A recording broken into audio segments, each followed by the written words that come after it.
Ladies and gentlemen, welcome to another edition of Live Daily Update. Thanks everybody for joining us. I see tons of people here from all over. Again, we're trying different times to see what works. I know we have a big international audience, and definitely I am trying to find something that's going to work for as many people as possible.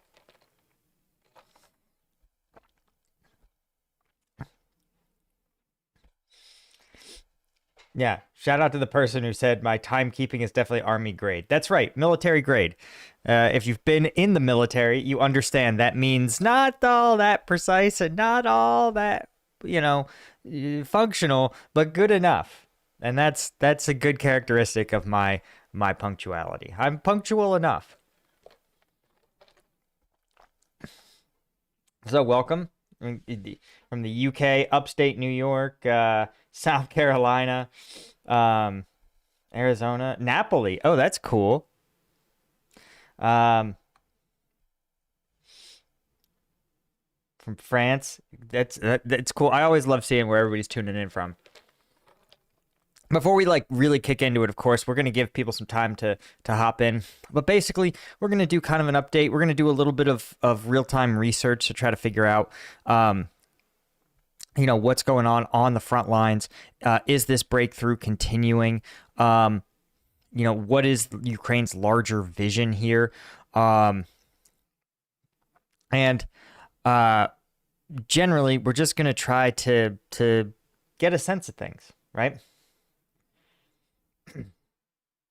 Oh man, South Africa, the Cook Islands, Fort Benning. Oh, I'm sorry. I'm sorry to whoever's tuning in here from Fort Benning. Benning is a terrible place to be in the summer at baseline, and this summer seems like an absolutely unbearable place to be. So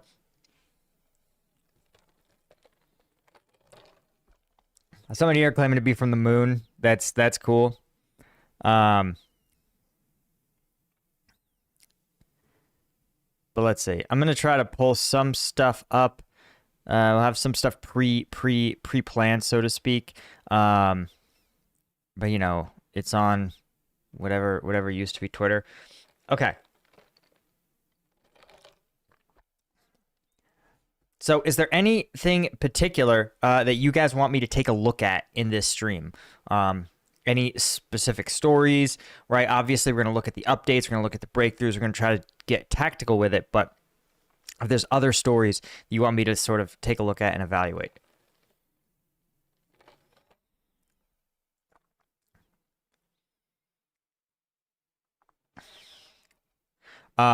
Interestingly, to me at least, it sounds like there's at least a location that's been established for a potential peace talks,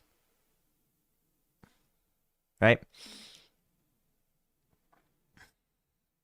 But again, it sort of sounds like Russia has not confirmed they'll attend, which really sort of it seems like you would need that for peace talks to occur.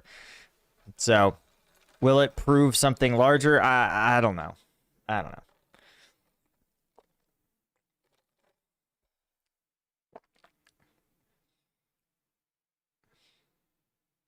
All right, we got a question about trench lines. Oh, Alex Witter, dude, tuning in from California with broken AC. I'm so sorry, man. I'm so sorry to hear that.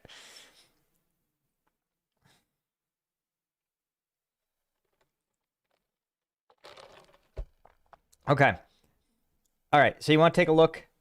All right, looks like we got questions. I'm trying to see if there's like a theme overall to the questions. Yeah, it's hard to say. It's a lot of questions about maybe what's going on across the Antonovsky Bridge and Kherson. So I might take a look at that. All right. So yeah, a lot of discussion about that. Okay. So I think we'll try to take a look at that. All right. Let's do a little quick map assessment, and we will go from there. Okay. So let's pull this bad boy up. Okay, so right now, this is, of course, your control map. You guys are familiar.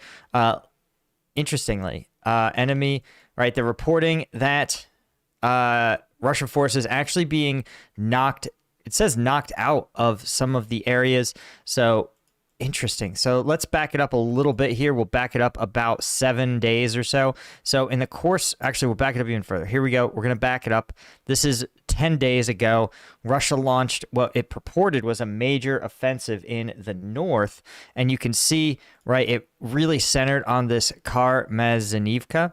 And they really were effective, right? They tried to do a conventional breakthrough, concentrating their forces, pushing back Ukrainian lines, and then exploiting that breakthrough.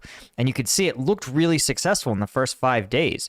Ukrainian forces had retreated almost through these mountains. And I want to point out that it is a tremendously tactically difficult task to advance into an enemy who's dug into mountainous terrain. But the Russians did it, but then 25th, Ukrainian forces managed to counterattack, pushing the Russians back and back and back. And now they're listing all this as liberated. I mean, it's tough to argue. I think Russia, we'll back it up. Russia is still in advance of the locations they held on the 20th, but by not much at all. Again, it looks like maybe they've advanced 1 to 2 kilometers along this maybe 10-kilometer stretch. So it's really, a long way from being I wouldn't call this liberated territory. I think this is being kind of generous. This is an offensive that was counterattacked. And a lot of other maps, I think, wouldn't even assess this as changes to control, or they'd assess it as much smaller changes to control. But nonetheless, this was a pretty touted offensive by Russia. And it seems to have been pretty much negated entirely. But what's also interesting is that there's no reported changes, very few reported changes to the front lines, right? You can see here, again, this is the 26th. We got the 26th, 27th, 29th, 30th. It's listed as being highly stabilized. Again, I think reality is a little more messy, a little more dynamic than this. We're going to talk a little bit about why, but you can see here the 27th, Staromayorsk. Again, this mapping, it's hard to know, right? Because usually this map is conservative with control, but it seems to be pretty liberal up here. Tough to assess. Anyway, Dark George asks, is Wagner and Belarus going to drag Poland into a hot war? I highly doubt it for a couple reasons. First, Poland is a NATO ally, and right now, you have to remember, there is not one NATO soldier in the front lines officially, on behalf of their country, right? There's Americans, there's Australians, there's even some Koreans that are fighting as volunteers for Ukraine, but no other military has committed their armed forces to fight this war. If Poland was to be attacked, then it would require intervention by NATO because Poland's a NATO member.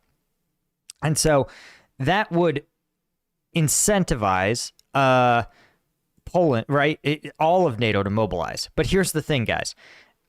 Poland is economically much, much larger than Ukraine.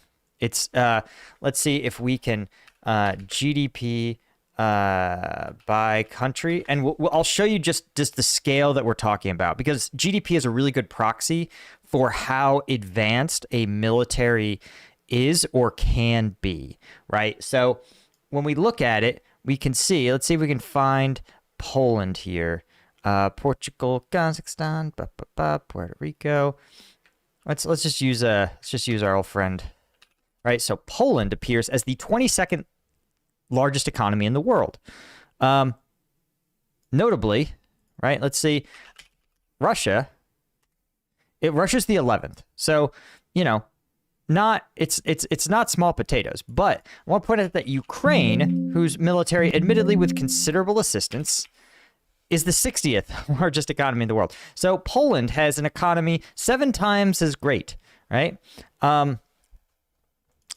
When we look up Poland military size, you realize that they have about 160,000 active, 200,000 in reserve, and 25,000 of them are deployed, right? So it's a large, it's a robust, capable military that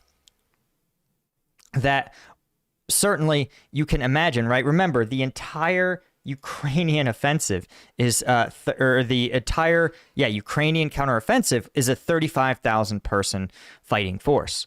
So you can imagine that Russia would really not want a combat experienced, modern equipped NATO member, not just NATO supported, NATO member army to join the fight.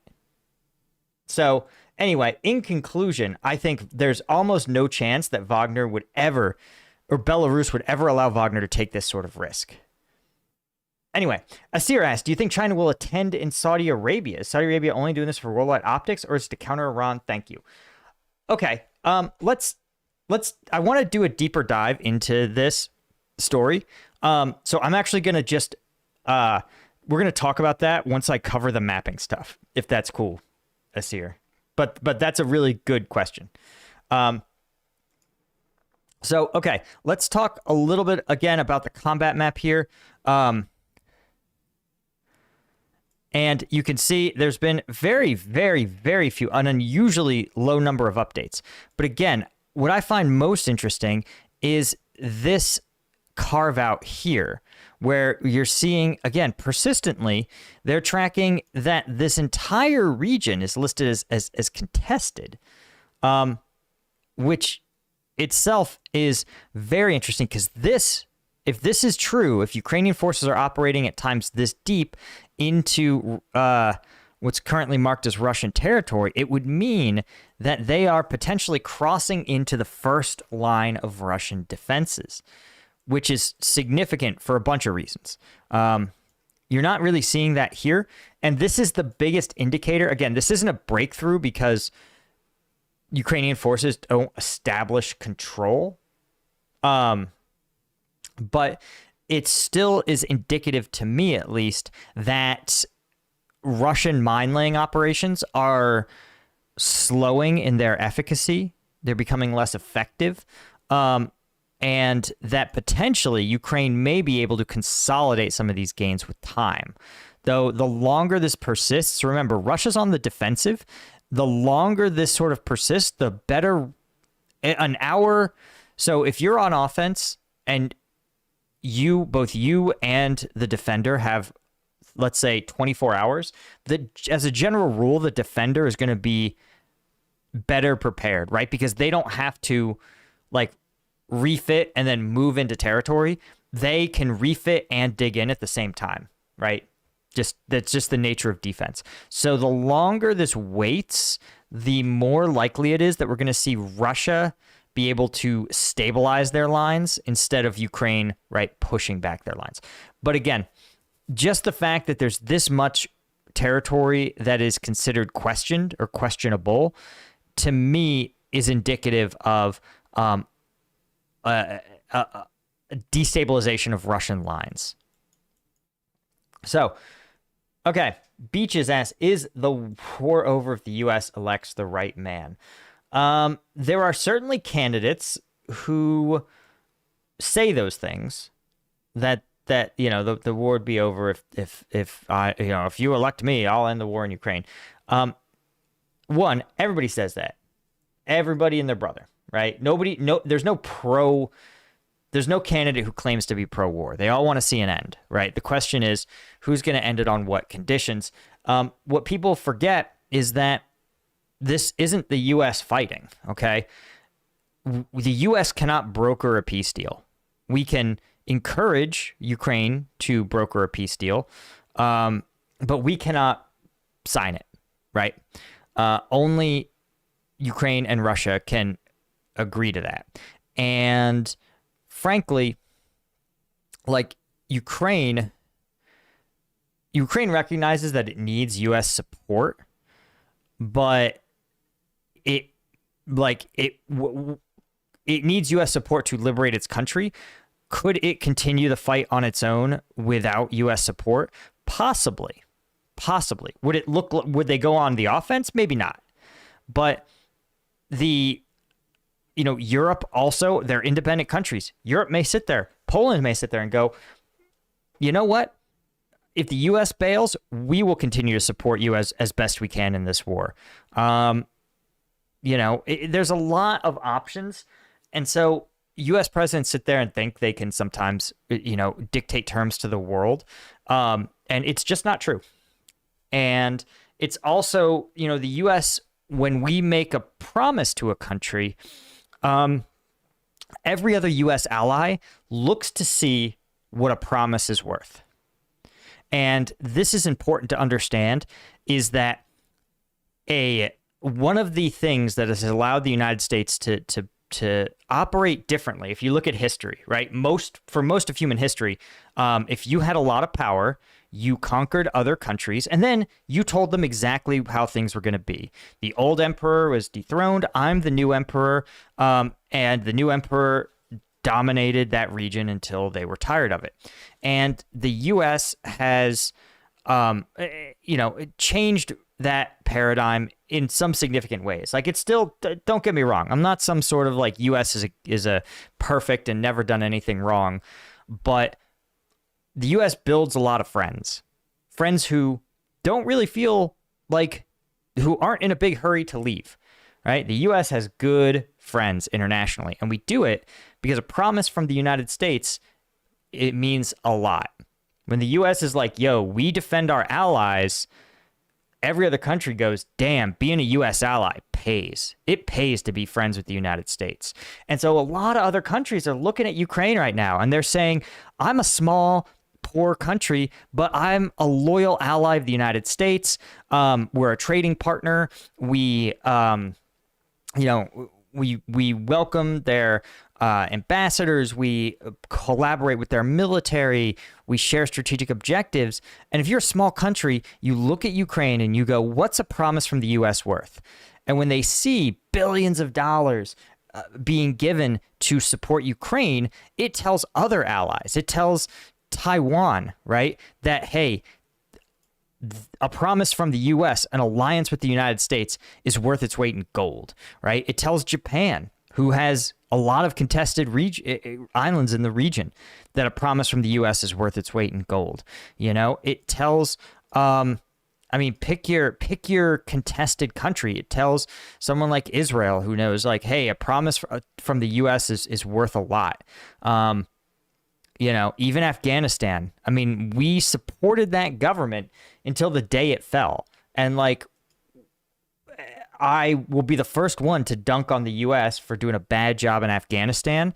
But for 20 years, we supported an unbelievably impoverished country in their efforts to become a democracy. So, again, don't confuse this. I don't stand for anybody, but I also have to like acknowledge that, like, the like U.S. haters like sometimes forget that, like, as dirtbaggy as the U.S. can sometimes be, it's like, would you rather be under the U.S. or like colonial Britain? Yeah, and a lot of people in chat are pointing out the Kurds. Yeah, you're right. You're right. I thought that was a massive mistake. The Kurds have been an incredibly loyal ally to the United States.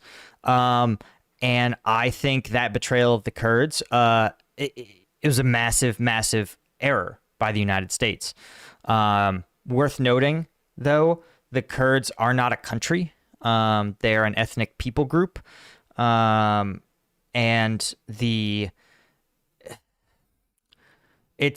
I think it was I think it was a mistake. Kurdistan is not an independent country that's recognized by any other nation. So it's a slightly different set of rules. But again, still a mistake because the U.S. doesn't betray its allies, period. Asir, oh, thanks for the shout out. Also, yeah, please do hit like, do hit subscribe. I see we have like 6,000 people in chat, which is dope.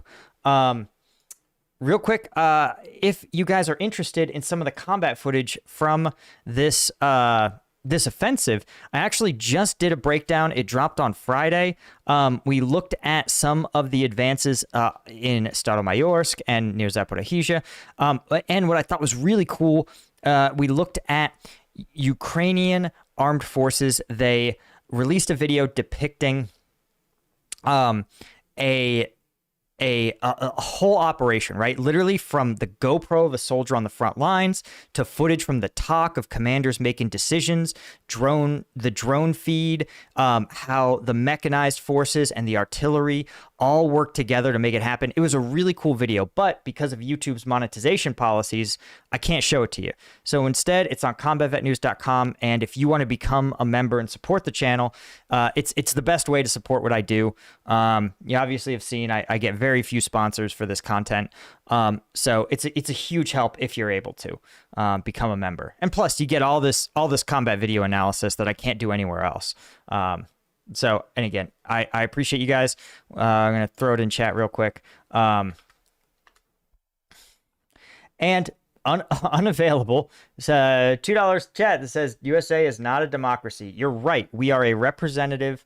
Well, we're a federated or a federal republic. So it's true. We don't practice direct democracy. We don't have a method for memorandums. Memorandums. Gosh.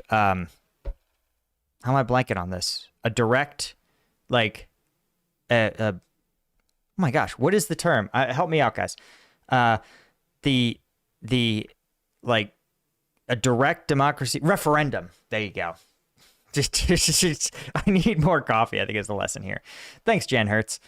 Okay, so let's pivot a little bit and talk about the story that Saudi Arabia is trying to host a Ukrainian organized peace summit in August. And let's see if we can find, this will be fun. We'll see how RU reports on it. And then we'll see how, let's see how Politico reports on it. I think Politico will let us view. Let me just make sure I can pull this up without like a bunch of wackadoo ads. Oh, perfect. Beautiful. Okay. So let's take a look and see what. Okay. Politico. Saudi Arabia reportedly will host a Ukrainian organized peace summit in August. This will be the next step after talks that took place in Copenhagen in June. Okay. Also, yeah, thanks, Jan Hertz, and thank you, Steve Torgensen. Appreciate the love. Okay. So Saudi Arabia is hosting it. Ukraine is organizing it. And it says it's seeking to find a way to start negotiations over the war. The kingdom and Kiev did not acknowledge the planned talks. So it sounds like this is a thing you do before talks. All right, this is how do we get to talks? But still, this sort of stuff is important. You may recall that prior to the peace deal with the Taliban, whatever that was worth, that took place in Doha. And for years, it was the countries didn't even acknowledge each other. Right? Details for the summit, of course, aren't really that established. August 5th or 6th, 30 countries attending, diplomats in the discussion. Probably this is the sort of thing that says, okay, how do we get Russia to the negotiating table? They seem very politically dug in, and these are hard questions, guys. This is not like a glad handing meet and greet, take some pictures. Obviously, there will be some of that, but I think it's important that it's Saudi Arabia. As they point out, Saudi Arabia is another member of OPEC, coordinating with Moscow to ensure, right? They've even coordinated with Moscow to like ensure production targets and price levels for oil are hit, which has helped fund the war. Right? Of course, it's also raising the profile of MBS, who himself is trying to ingratiate the kingdom with the larger international community, right? They've been seen for a long time as a pariah kingdom because of their what the West perceives as like backwards relationships with religion and religious norms, and I have I have my opinion, but the I think the important thing to understand is that the question this peace summit seems to be trying to address is how do we get Russia to the negotiating table without, because right now Putin and many of the Russian establishment is absolutely dug in on prosecuting this war. So, all right, and let's take a look at how RT is covering this, right? A very different source, a pro-Russian source. First off, it sticks right in the title, to host Ukraine talks without Russia. Right? Saudi Arabia is set to hold peace talks involving the U.S., EU, Latin America. They're citing the Wall Street Journal, not AP, which is itself sort of interesting.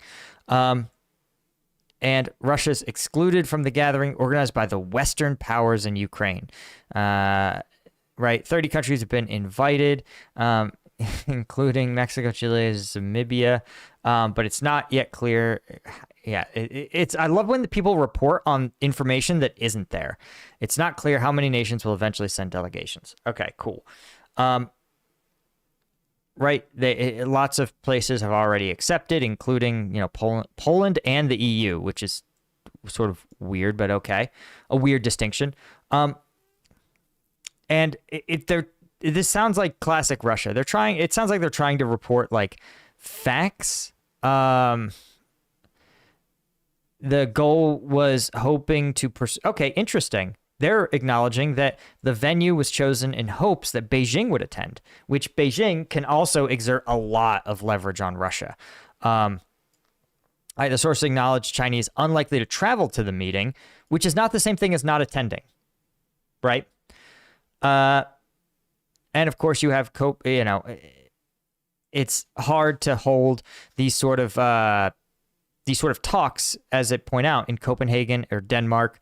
But all in all, I think there's I don't want to call this like a nothing burger or whatever. It's not.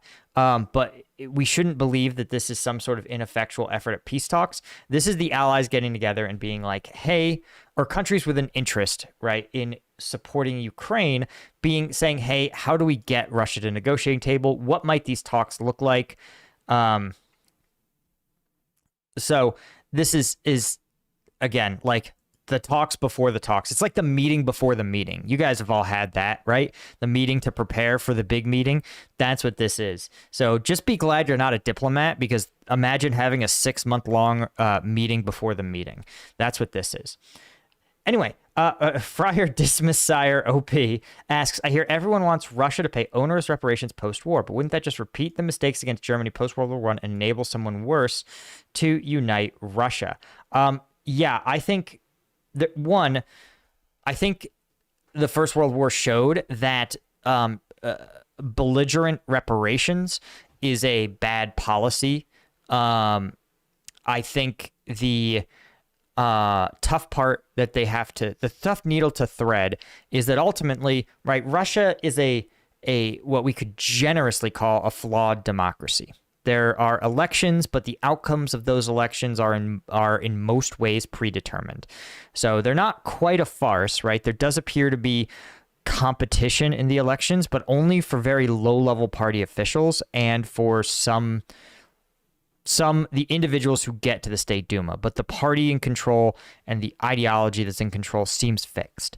And so you have to sit there as a policymaker, right, after this war and go, okay, do we punish the Russian people or do we punish the Kremlin? And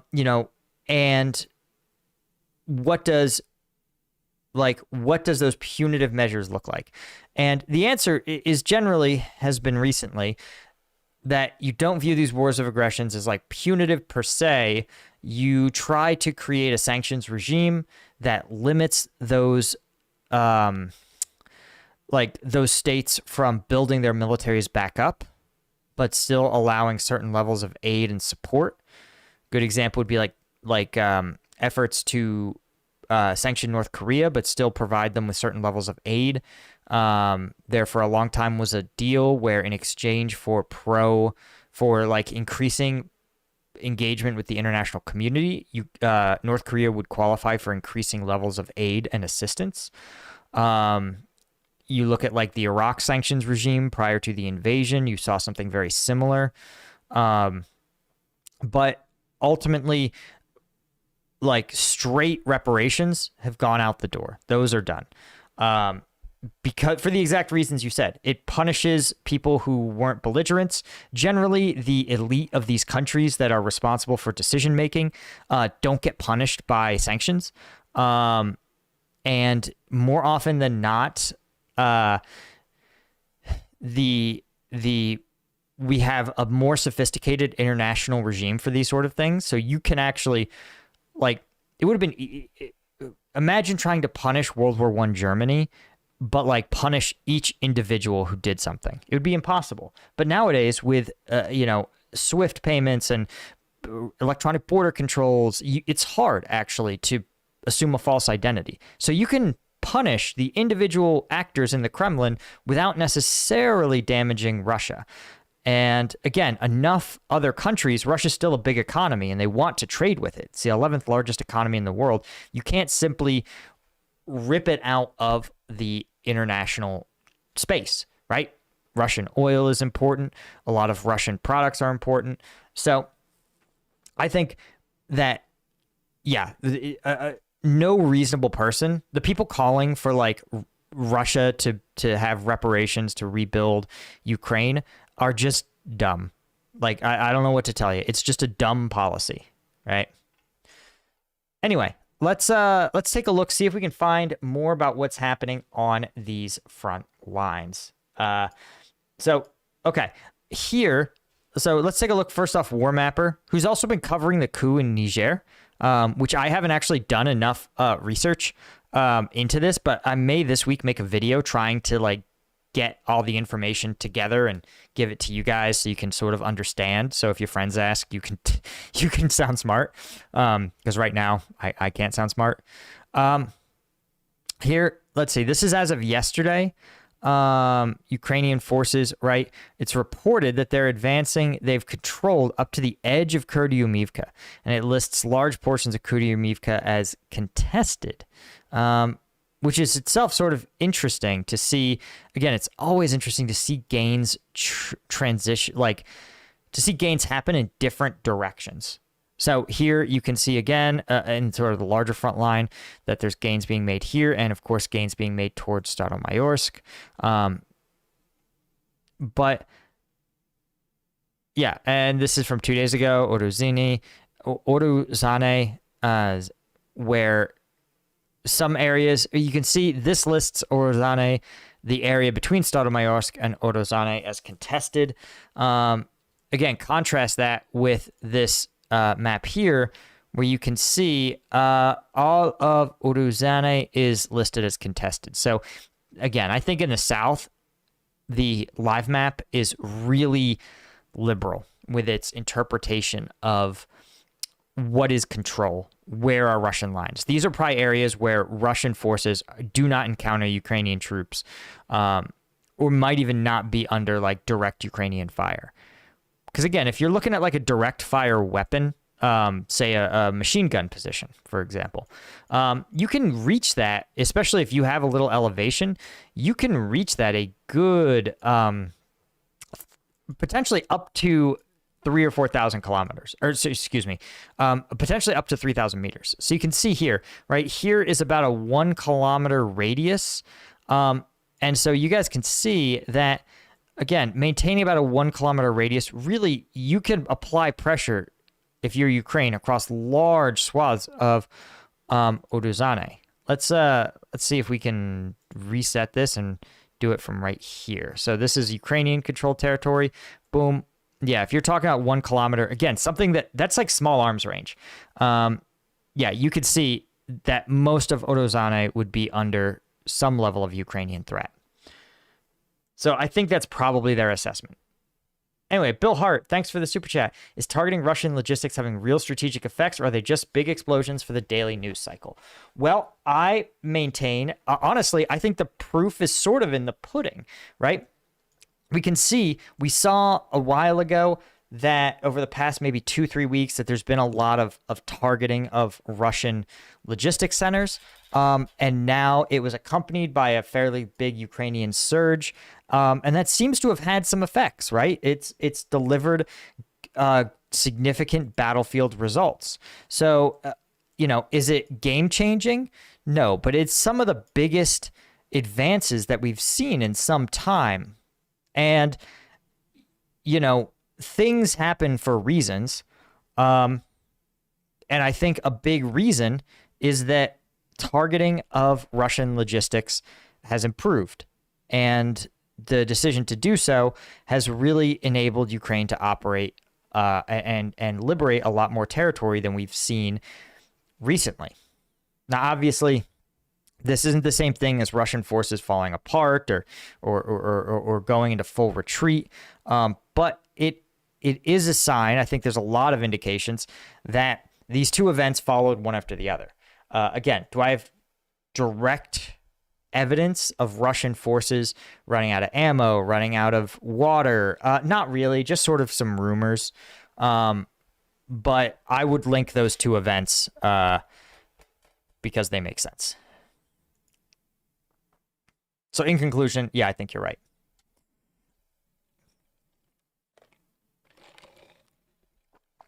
Okay. Jordan Carter asks, any news on NATO involvement? So we talked about that a little earlier in the stream. The chances, I think NATO involvement, the level of involvement right now is going to be pretty much what it is. I say that because the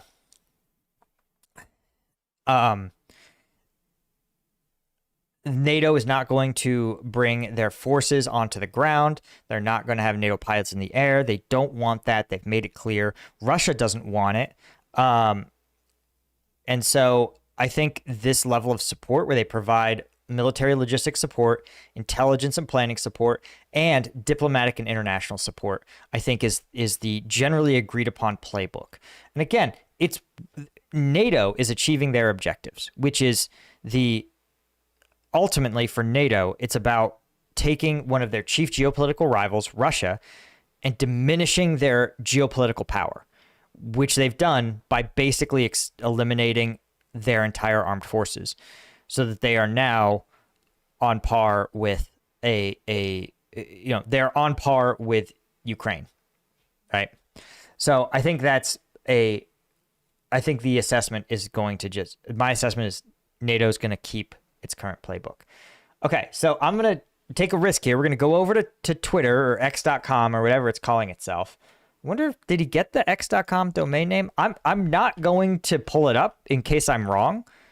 Yes, x.com does redirect to Twitter. Huh, go figure. Okay.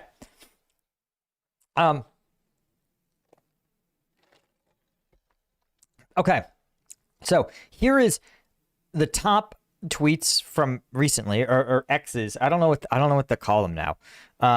That use the hashtag about Robotyne. So again, I think there's a lot of hyperbole here. This sounds like someone who's literally showing a screenshot of a different Twitter account where someone else who says they're a doctor with an MD PhD, which does, to be clear, as someone who's married to a very intelligent MD, this does not make you smart about Ukraine. Like, I would trust an MD to diagnose why I'm coughing or help me with my allergies, depending on their specialty. But it does not grant you the ability to analyze in geopolitical events. In fact, in some ways, the years you spend studying the human body and medicine crowd out the ability to study, politics and the like. Just want to point that out, because a lot of doctors love to think they're just across the board geniuses. So this guy is just citing yesterday's ISW map that claims that the Russian defenses east of Robotine appear decisively broken by the armed force of Ukraine. But I'm not really seeing any like solid evidence. Also kind of weird. Yeah, Twitter's weird, man. Here's someone saying that Ukraine is one ultra marathon away from victory. Okay, it's 80 kilometers from Melitopol. I understand that you and I can drive quickly to Melitopol in an hour, right? 80 kilometers is war does not work that way. Like, this is not apples to apples. 80 kilometers is entire countries have fought their entire wars over the span of 80 kilometers. I don't know why people are standing like this, and it annoys me. Okay, I gotta try. Oh God, I gotta try not to get demonetized. These are just a bunch of screenshots of people who have absolute smooth brain takes. Okay, here's an interesting one. This looks like it's maybe from.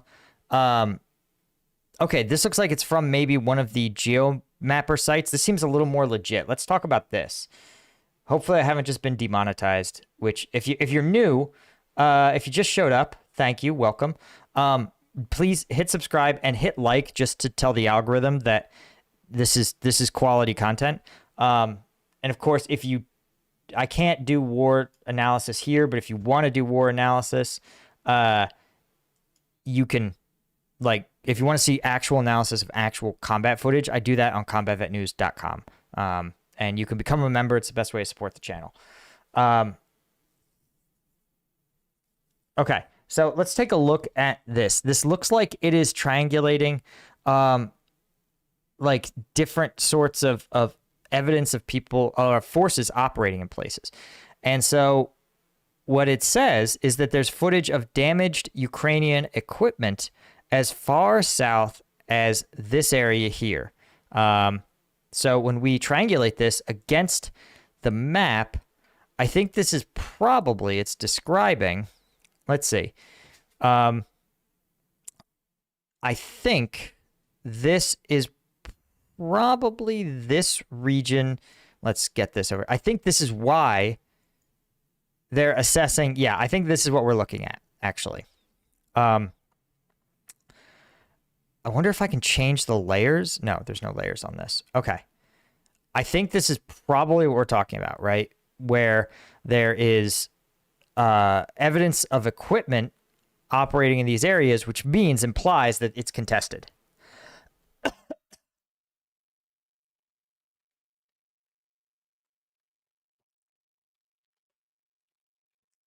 And interesting, it's dated. They're dated the 28th, 26th.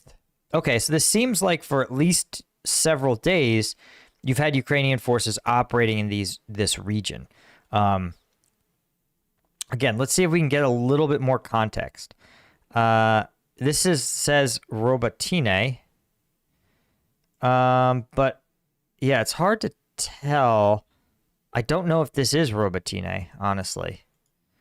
I'm inclined to say that's more likely to be this, right?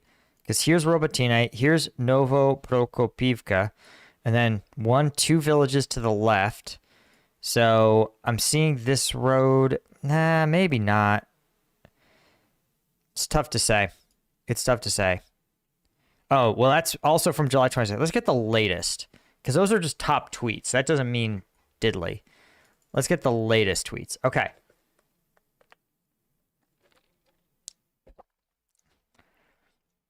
Yeah, again, people are repeating this claim, guys. I have not seen any real evidence of this claim other than a rando talking about it. Right? I just, don't understand. Let's see if we can find some good maps. Okay, here's somebody claim, right? Specific matter. Ukrainian forces are. This one reports they're flanking Robotine and have made incredible advances through trench systems to reach the Sordovikin line. Okay, this is not. None of this assessment is correct, right? Look, okay, let's do a little mapping. Here's Robotine. Here's its eastern flank. And the Sotovican line is way, way south. Like, it's not way south, but you see what I'm talking about, right? To reach, if you're flanking Robotine and you want to reach the Sotovican line, you're 4 kilometers away, which is a long, long way south. Like, I understand people want these things to be true, but these are just smooth brain takes. And I'm extra mad because I really do want to do some analysis of this, but if I don't pre-watch the video, I can't verify. But you do see Ukrainian forces operating south of Robotine. I think this is probably credible. Right? Here is 1 hour ago, somebody reporting that Ukrainian forces are operating south of Robotine as well as east, and they're moving towards the Sotovican line. That I believe. This actually looks like a good map, by the way. It looks like it's in French, but so bars, remember, are Russian combat units. They're Russian reserve elements. Right. So here is the line. This depicts Ukrainian forces, again, as operating, about southeast of Robotine. So all in all, it seems like this map is actually some of the more accurate depictions.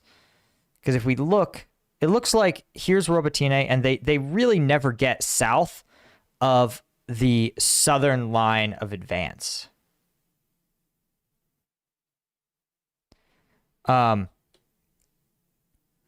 Which, again, this isn't bad. This is just, let's not overstate things.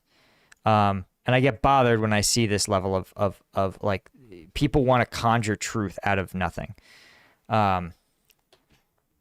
Let's see. This is actually, okay, this account, let's see if this has good content on it. This French account. All right, Ukrainian Armed Forces, training, I want maps, man. We want maps. All right, somebody else with a time-lapse of the Zaporizhzhia front. Okay, let's see. Let's see what this guy claims is going on at the Zaporizhzhia front. Also, shout out to this guy, whoever made this map. Oh, created by militaryland.net. Okay. Maybe we go to that. Why don't we just go to militaryland.net, right? That looks like a good map.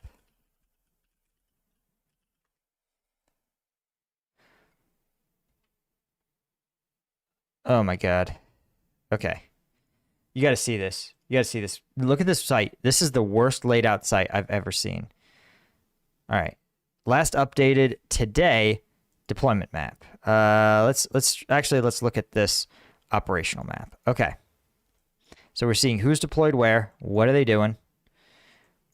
All right, so what's this depict? This, again, depicts operating just a smidge south of Robotine. And it looks like primarily we are seeing 47th Mechanized Brigade and the 118th Mechanized Brigade operating against 2 Russian motorized rifle regiments and a reserve corps of the DNR. Yikes. Yeah, okay. Again, Mech Brigade and a brigade of the Ukrainian National Guard, right, are operating in this region. So I think this is, again, probably the closest to true, where you could see there's still a ways from Tokmak, there's still a ways from this major line, but it does indicate that Ukrainian forces are really ramping up the pressure on Russia. Okay, so Jacob Andrew, thank you for the super chats. I've seen a clip from a drone looking at the dragon's teeth. Yeah, people love talking about the dragon's teeth. And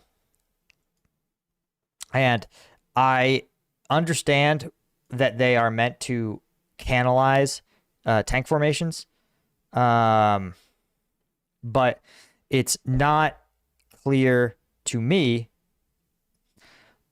how much they are significant, right? If you ask me, would you rather cross a minefield or dragon's teeth? Dragon's teeth all day, every day of the week, twice on Sunday. Like, Russian minefields that you can't see are way more dangerous than these dragon's teeth that you can. Does that make sense?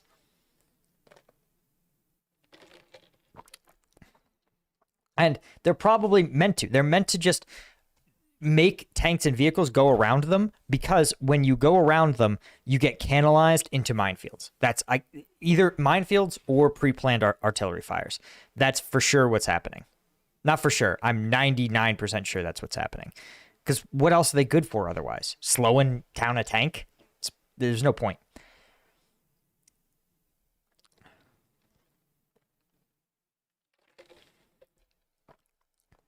Yeah. I want to point out in some of these units, right? One of the things that happens, and the US does it too, is that when you see a lot of people in the chat are like, oh, reserve forces, oh, they're this force, they're that force. And a lot of times units will get reconstituted very different than the unit they're gathered around. Now, when I see DNR and LNR, even the DNR and LNR, at this point, they may just be flagged because they've been integrated so much with the Russian armed forces that the people serving in them, they may be Russian conscripts Russian mobilized soldiers. They may be draftees from the DNR or LNR. They may be a mix and match. I think some of these units are just sort of symbolic, right? Sort of where they say, oh, like, for example, if it's a Ukrainian Marine unit, do you think they actually got Marine training? No, of course not. They're probably just got the same standard infantry training. They're assigned to Ukrainian Marine units and they fight, right?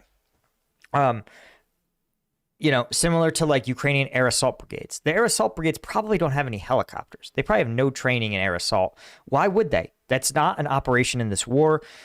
Just like me, right? Like they never taught me how to dig a fighting position. I've never dug a fighting position in my life because I joined the 2010, or I went on active duty in 2009.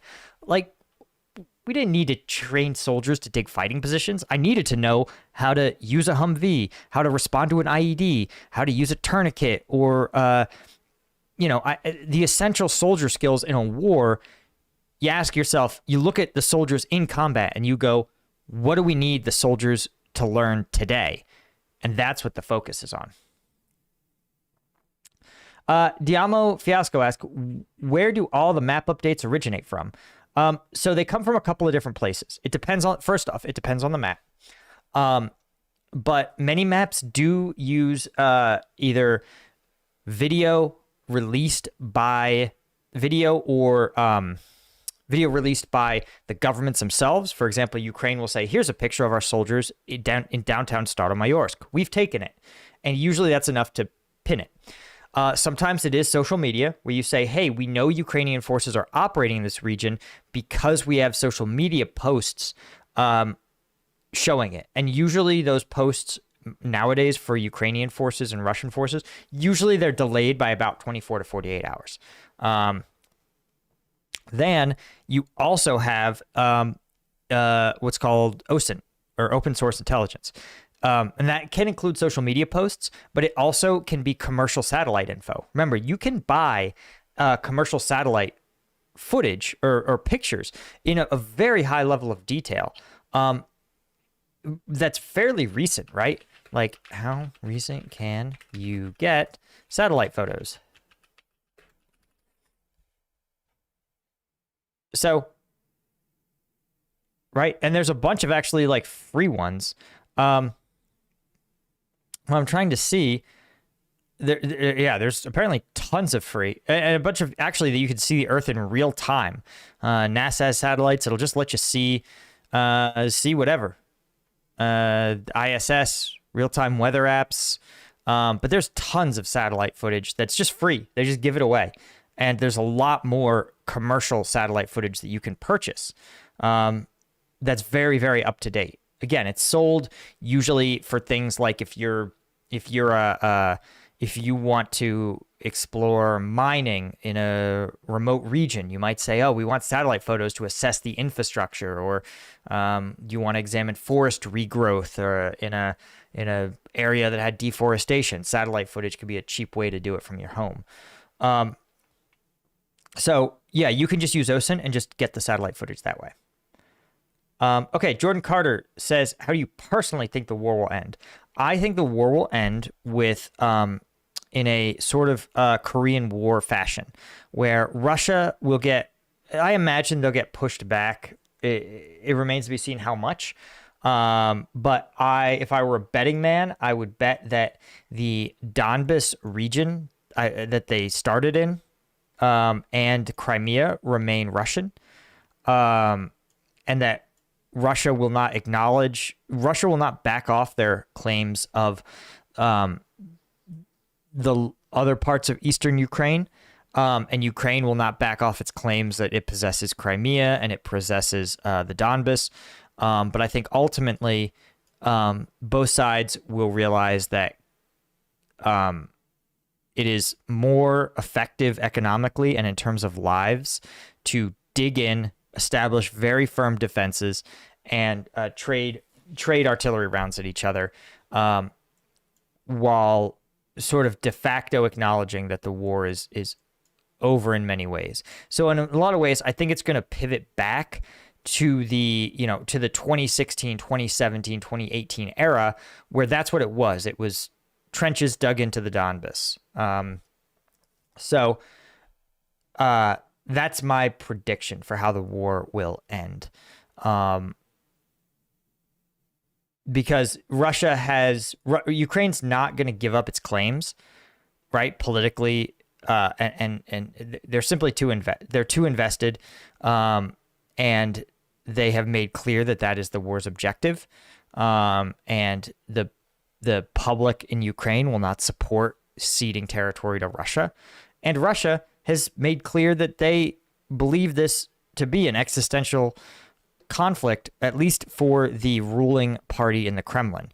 The only other possible outcome would be if somehow the Kremlin leadership was to get fully replaced. And then the war could be pinned on them and Russia could withdraw. But those kinds of events feel very unlikely. But again, you say that far more Russian soldiers have been KIA in this conflict than were ever KIA in Afghanistan. And the Afghan conflict lasted a decade, but it destroyed confidence in the Soviet Union, the public's confidence. And seeing a generation of soldiers conscripted, sent through this conflict, brought home, was a huge societal shift. Right. Again, people use the analogy of like, oh, it was it was the Soviet Union's Vietnam. And it wasn't like our war in Afghanistan where, 0.45% of the population served in the military at all. Of those 0.45%, about only a third. So you're talking about one in 1,000 or so Americans actually served in Iraq or Afghanistan. Like all told, that's not enough to like fundamentally change the national character and consciousness. But if you say that, hey, like Vietnam, right, you're talking about 10, 20, 30% of all men fought in that conflict in the United States, or all men of a certain generation fought in that conflict. That's a societal shift. That's enough to those people organize. They have real political power. They actually advocate in a lot of different ways. It's very, very different. All that to say, this war for Russia may start to look that way, as there's more veterans that are more skeptical and dissatisfied with the way their country is being run. They may start to agitate for a larger degree of change, which is what we sort of saw in the Afghan war. And interestingly, a lot of Russian Afghan veterans, the Afghanaka, as they called themselves, were essential in building out these, actually what became either organized crime or gray area money-making schemes after the fall of the Soviet Union, since these veterans literally had been abandoned. The country they fought for was gone. And they said, well, we do have the skill set in violence and being really organized. And if you are highly organized and capable of violence, the logical place where those skill sets can be monetized is often in organized crime.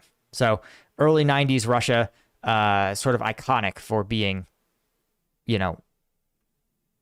dominated by Afghan veterans engaged in organized crime activities.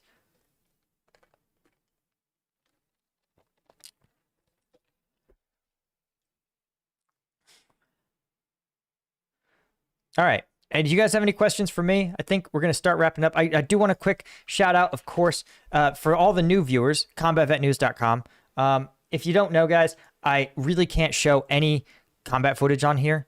None at all. And so when I do analysis of combat footage, I do it on combatvetnews.com. I drop a new video usually once to twice a week. And it's whatever the viral combat footage is. It's uncensored. I do a deep dive analysis. Last week, we looked at this Chechen ambush that was done in an insurgent style. Very cool. Today, we looked at a video from Ukraine. We actually saw cluster munitions in action, but we also looked at a video that showed everything from the soldier on the ground with his GoPro to the decisions made at the TOC, all the way back down to artillery and mechanized forces getting in the fight. And it really showed us how Ukraine is operating as a combined arms force. If you want to support the channel, the best way to do it is combatvetnews.com. Any one of those tiers will get you access, as well as a room on the Discord and some other things. I also have in the works, and I can't talk too much about it, but a way that hopefully we can start to offer some support to Ukrainian civilians who've been displaced in this conflict. Again, I can't talk too much about it, but it's I think it's going to have the potential to really help all of them out and generate a lot of aid for them, and really be a win-win-win for everybody. Anyway, Jordan Carter, thank you so much for the updates. Thank you for your support. I appreciate you guys. Dark Warrior says, if light takes time to travel, technically you see reflections of yourself slightly in the past. That's true. And also, thanks to the slight delay, I always look at myself in the past. I can see myself from, 10 seconds ago on this, on the screen, which is off-putting, actually, to watch yourself.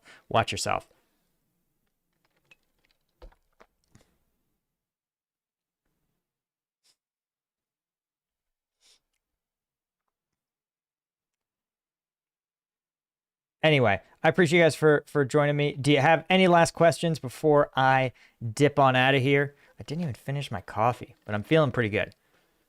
But seriously, I appreciate you guys. Oh, Matt, thanks. As a Canadian, I feel we aren't pulling our weight to support Ukraine. What do you think the Canadian Armed Forces can contribute more to the fight? Well, Canadian Armed Forces are small, but they're very experienced and they're very professional.